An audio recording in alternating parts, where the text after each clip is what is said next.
From the first ball Tony Nadal threw towards his 3-year-old nephew, he could see there was something different about the kid lining up a shot on the other side of the court. Once a top Spanish amateur player who competed in the national championships, the coach has had hundreds of children come under his watchful eye at MANACOR Tennis Club on his home island in Mallorca. When I hit the ball to Rafael, he went towards it. He didn't wait for the ball to arrive to him, Tony tells BBC Sport.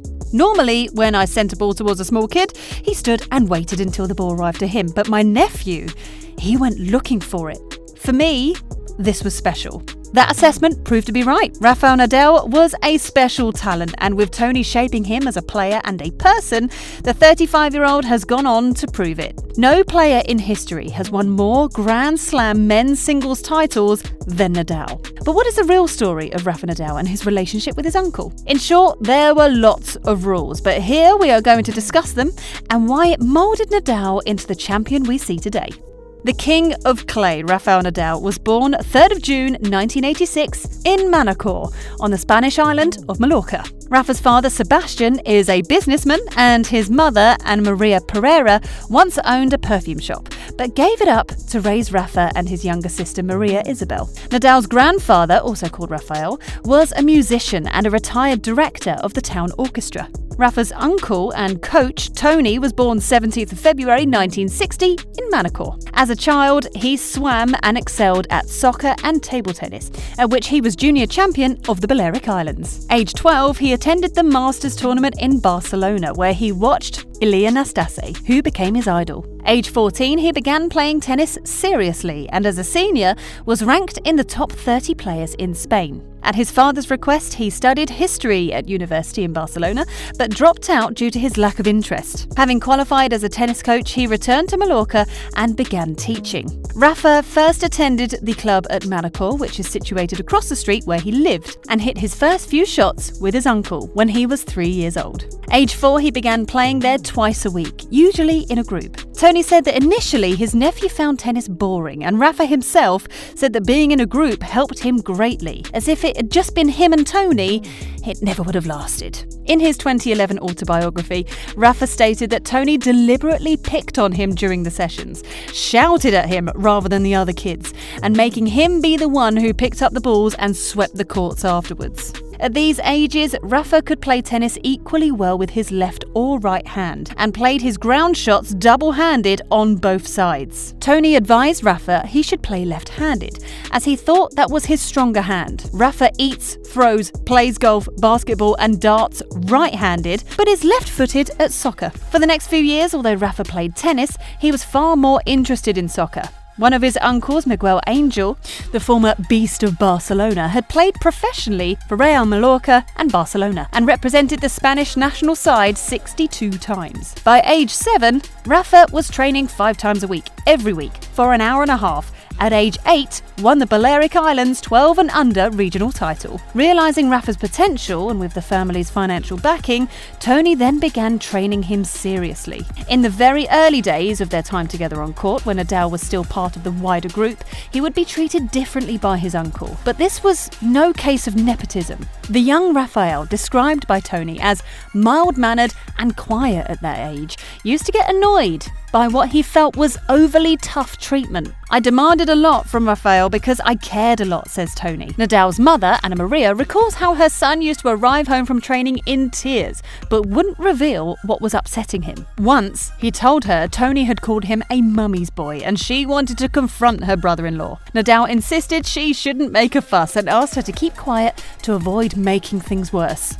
Tony said he had a very good mentality, and so I thought it was possible, not probable, but possible, that he could win a Grand Slam. To help develop Rafa's character, Tony often trained him on bad courts with poor tennis balls, often in windy conditions, to teach him that winning or losing isn't about the quality of the courts, strings, lights, balls, or weather conditions, but that it's about attitude, discipline, and perspective. If he saw Rafa's concentration wandering, Tony would deliberately hit balls at him, not to hurt him, but to regain his attention. When Rafa was 10, Tony told him to use just one hand on the forehand, as in his opinion, very few top players were successful using a two-handed forehand. There are no professional players who play with two hands, and we're not going to be the first, so you've got to change, he said to his nephew. The transition was difficult for Rafa, but Tony helped make him make the change, getting him to try it for 20 minutes a day. At the end of practice, Tony insisted Nadal had to pick up all of the scattered balls and sweep the red dirt while the other kids wandered off home. If he forgot his water bottle, he had to train without rehydrating in the hot Mallorcan sun. Tony says all of this, laid bare in his nephew's 2011 autobiography, is true. I believe in the work and I believe in the players who are strong enough to cope with the intensity of this work, he tells BBC Sport. I cannot understand another style of life. In my opinion, you always have to know your place in the world. This is why I was like this with Rafael. I knew he could cope. When age 11, Rafa won the Spanish 12 and under national title and was also runner-up in the 14 and under event. He was forced to make the difficult decision of choosing between tennis and soccer. Though Rafa had done fantastically at tennis, he did continue playing soccer.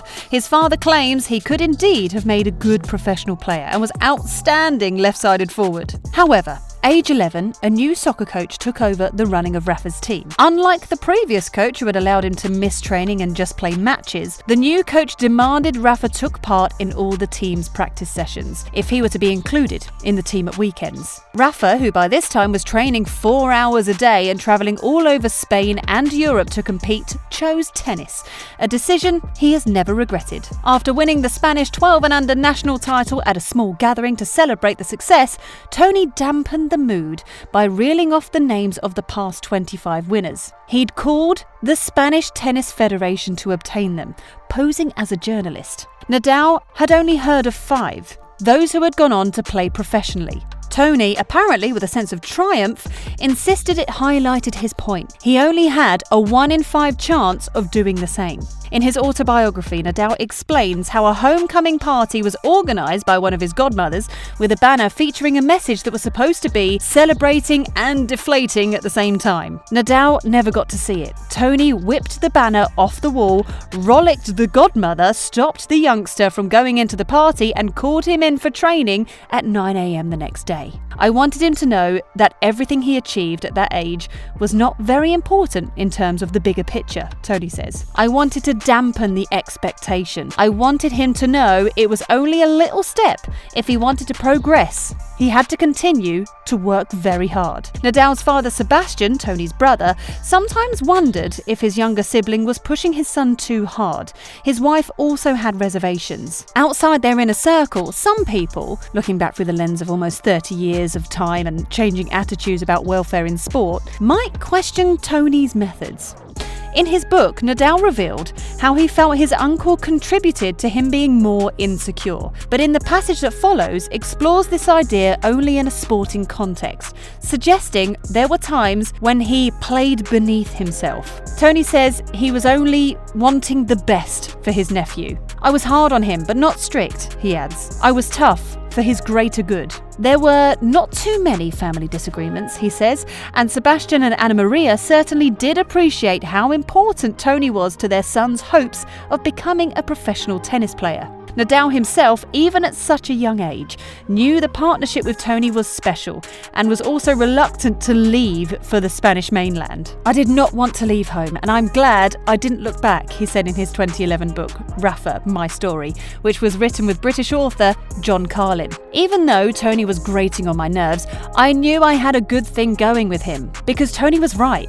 So often infuriating, but in the long run, right. The core skills which have enabled Nadal to win 21 Grand Slams, 37 Masters, and virtually every other honour in the sport are still evident in his matches today. And they can be traced back to specific examples of Tony's tough approach in his youth. I was a coach who took care more of forming and strengthening Rafael's character than to form him technically, he says. Endurance, probably the most important word in the Nadal mantra, was built up in both the physical and mental sense by the long, unbending training sessions with Tony. All these qualities have been apparent in Nadal's greatest triumphs. For example, the titanic 5-setter against Roger Federer that landed him a first Wimbledon title in 2008, or the way he outlasted Daniil Medvedev to win the first 2019 US Open, then the Australian Open this year. Play every point